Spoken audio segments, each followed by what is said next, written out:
мы споем песню на текст стихотворения Эдуарда Багрицкого. Эта песня, стихотворение так и называлось «Песня».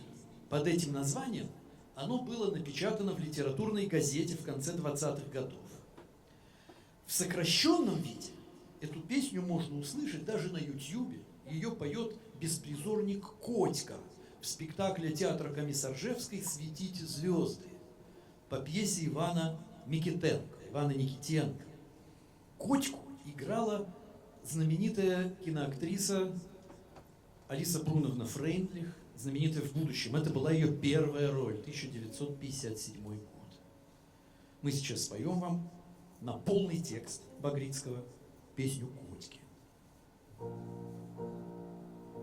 Жил на свете мальчишечка, мальчишечка озорной. Он уехал на чужбину, бину из страны родной. Он уехал на чужбину, бину из страны родной. Заниматься, учиться, книжки разные читать, чтоб потом научиться, читься, как людям помогать, чтоб потом научиться, читься, как людям помогать.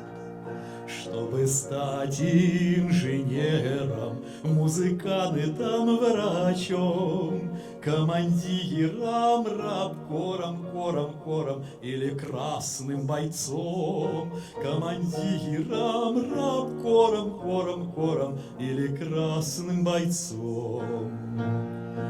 На чужбине, понятно, люди злые не в полыне.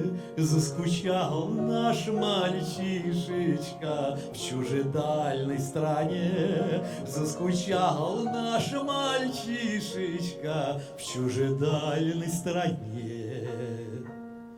Ах, румянца уж нету прежней красы. Распороли штиблеты, повылазили усы. Распороли штиблеты, повылазили усы.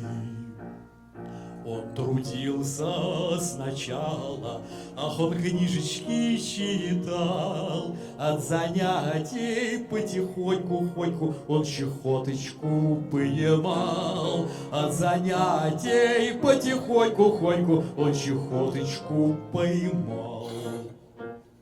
Тает он, словно свечка, слезы горькие льет. Никакая мамаша до кроватки не перейдет. Никакая мамаша до кроватки не перейдет.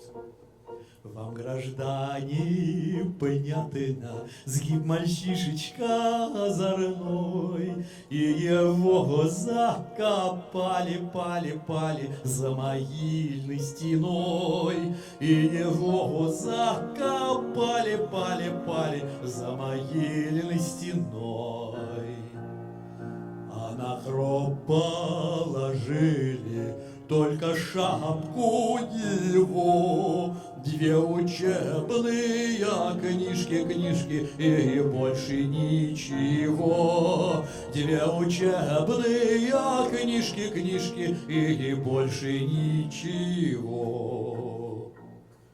К озорному мальчишечке уж никто не придет. Над могилкой одинокой соловей пропоет. Над могилкой одинокой соловей пропоет.